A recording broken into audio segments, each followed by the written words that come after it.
Halo semuanya, kembali lagi dengan channel video Bekesah. Baiklah teman-teman sekalian, pada kesempatan kali ini aku akan mencoba untuk membahas terkait dengan masa orientasi dan THR ya teman-teman ya. Karena di sini banyak banget teman-teman kita yang bertanya terkait dengan masa orientasi ini ya teman-teman ya. Sekaligus dengan teman-teman yang sudah menerima SK di bulan April, itu banyak banget yang bertanya ya, apakah kami akan mendapatkan THR bank atau dan lain-lain seperti itu. Baiklah, untuk video kali ini akan aku jelaskan teman-teman terkait dengan pembahasan kita pada kali ini. Jadi teman-teman jangan kemana-mana, saksikan terus videonya. Untuk teman-teman yang baru mampir ke channel video Bekesah, jangan lupa seperti biasa untuk di subscribe terlebih dahulu ya teman-teman ya, agar aku semakin semangat untuk membuat konten terkait dengan CPNS dan P3K serta berbagi informasi lainnya. Jadi jangan lupa teman-teman, sekali lagi aku ingatkan untuk di subscribe dan ditekan tombol loncengnya. Baiklah, tanpa berlama-lama lagi langsung saja kita ke pembahasannya. Di sini aku mengambil beberapa pertanyaan ya teman-teman ya, yang mungkin ini mewakili pertanyaan teman-teman sekalian. Ada beberapa daerah itu yang menerapkan masa orientasi untuk CPNS yang bertugas di tahun 2022 ini. Yang pertama itu adalah dari Fanta Kola. Bang, saya udah orientasi 1 minggu tapi belum ada info pembagian SK kapannya. Lalu kemudian di sini juga ada pertanyaan dari Endah Puspitasari. Bang, mau bertanya nih, kami sudah terima SK CPNS. Kerjanya kemungkinan Kamis ini tanggal 7. Orientasi dulu kata BKD-nya. Itu udah dapat gaji April belum ya? Soalnya BKD-nya bilang gaji pertama di Mei, sedangkan kami udah mulai kerja di April ini bang, gimana ya itu? Oke baiklah, untuk sementara ini saya menjawab pertanyaan dari teman-teman kita yang bertanya terkait dengan masa orientasi ya teman-teman ya. Jadi sebelum menjawab pertanyaan ini atau sebelum membuat video ini, aku sudah mencari informasi dari berbagai media, baik itu di YouTube sendiri serta di media-media besar lainnya ya teman-teman ya.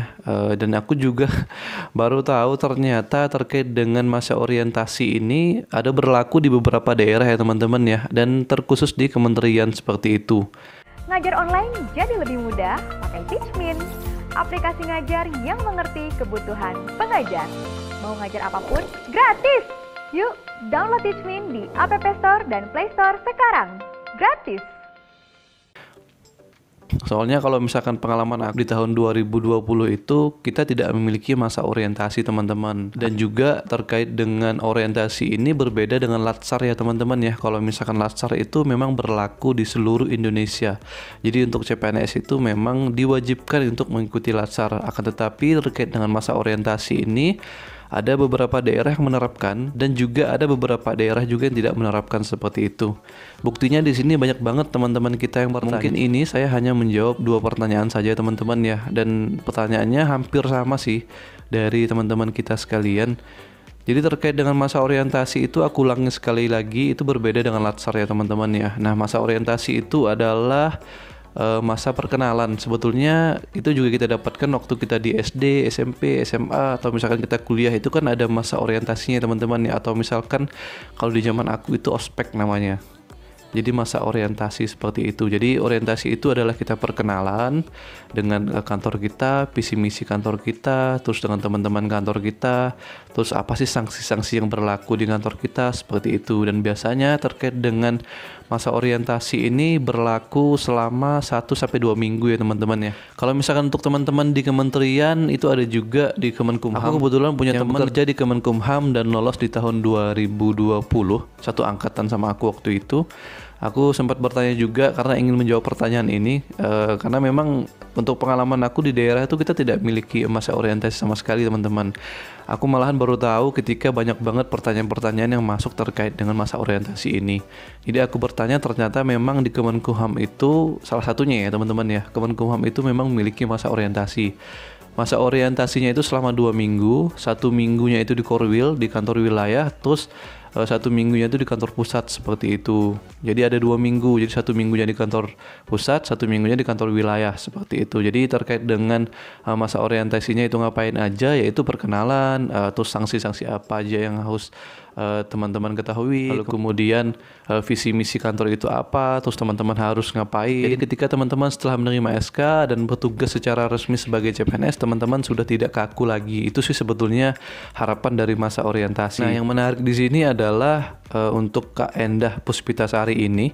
Beliau juga mengatakan bahwa tanggal 7 ini kita sudah orientasi dulu Bang, kata BKD, sedangkan dari BKD juga mengatakan bahwa kita akan mendapatkan gajinya itu Mei. Jadi memang biasanya terkait dengan masa orientasi ini, jadi kita sebetulnya belum resmi sebagai CPNS ya teman-teman ya.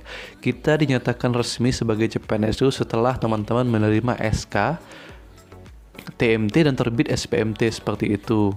Jadi teman-teman sudah digaji sebagai CPNS. Kalau misalkan teman-teman belum menerima salah satunya SK, TMT, dan SPMT, tapi teman-teman sudah melakukan masa orientasi baik itu 1 minggu, 2 minggu, atau 1 bulan, itu berarti teman-teman belum mendapatkan gaji seperti itu, karena teman-teman belum sah sebagai CPNS. Seperti itu ya teman-teman ya, terkait dengan jawaban dari masa orientasi. Lalu kemudian ada juga pertanyaan ini yang rame banget, padahal sudah aku bahas di 2 videoku yang sebelumnya, tetapi masih banyak banget teman-teman kita yang bertanya, dan ada pula yang langsung nge-DM. Jadi waktu selesai sahur atau misalkan sebelum sahur itu aku lihat di DM di Instagram aku banyak banget yang masuk. Bang, aku sudah terima SK di tanggal 7 April, lalu kemudian Abang, aku sudah terima, Bang, Jumat kemarin aku terima SK, apakah aku mendapatkan THR ya Bang? Jadi banyak banget lah terkait dengan THR ini ya, karena aku paham juga sih, karena teman-teman kita sudah resign di bulan Desember ya kalau tidak salah ya. Jadi Januari, Februari, Maret, April itu tidak memiliki penghasilan sama sekali. Jadi THR itu ya sangat-sangat membantu lah, meskipun nilainya masih 80% ya teman-teman ya. Ini aku mengambil 2 pertanyaan yang mungkin sudah mewakili dari pertanyaan teman-teman sekalian. Dari Hario Abrianto, misal SPMT-nya pertengahan April, apakah ada kesempatan THR ya Bang? Lalu kemudian ada dari Kiki Novianti Official, TMT tanggal 1 Maret, penerimaan SK tanggal 24 Maret, SPMT tanggal 28 Maret, kira-kira dapat THR nggak Kak? Jadi pertanyaannya banyak banget yang mirip-mirip seperti ini, malahan aku yang kagetnya itu banyak banget yang nge-DM ya. Terkait dengan pertanyaan terkait dengan THR ini, karena terkait dengan pembagian SK itu banyak banget yang dilakukan di awal April ini ya teman-teman ya. Sudah ada beberapa daerah yang sudah menerbitkan SK dan SPMT di awal April, malahan di akhir Maret kemarin juga ada banyak juga daerah yang sudah yang membagikan SK dan menerbitkan SPMT seperti itu. Jadi teman-teman, kalau misalkan ada pertanyaan yang tidak aku jawab di kolom komentar ya teman-teman ya, silahkan untuk di follow dulu Instagram aku di @almuzafir. Nanti silahkan teman-teman bertanya saja di sana. Insya Allah kalau misalkan teman-teman nge-DM itu akan aku jawab. Nah, langsung saja kita menjawab pertanyaan dari teman-teman kita ya terkait dengan THR ini. Jadi yang pertanyaan pertama itu aku ulangi ya teman-teman ya. Misal SPMT-nya pertengahan April, apakah ada kesempatan THR ya Bang? Jadi kalau misalkan teman-teman menerima SPMT-nya itu di awal April, itu kemungkinan besar teman-teman akan menerima THR. Jadi aku lupa mencantumkan berita ya di video ini. Sebetulnya aku sudah baca tadi malam terkait dengan ada informasi yang mengatakan bahwa sama juga dari THR juga ya, membicarakan soal THR dari BKN. Tetapi itu kasus yang di tahun 2019. Kalau misalkan di tahun 2020 itu berbeda teman-teman. Karena kalau misalkan sepengalaman aku, kita tuh Januari kita sudah bertugas seperti itu. Jadi terkait dengan THR atau misalkan gaji 13 itu sudah tidak bermasalah.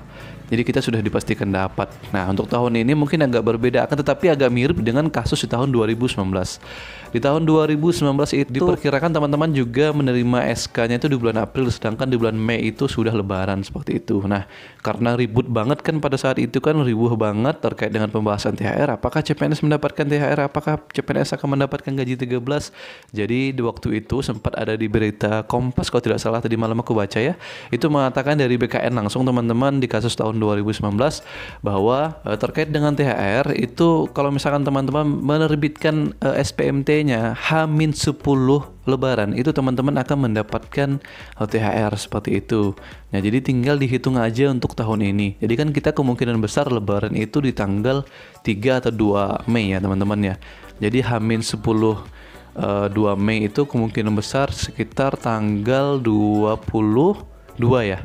Jadi sekitar tanggal 22 atau 24 lah seperti itu.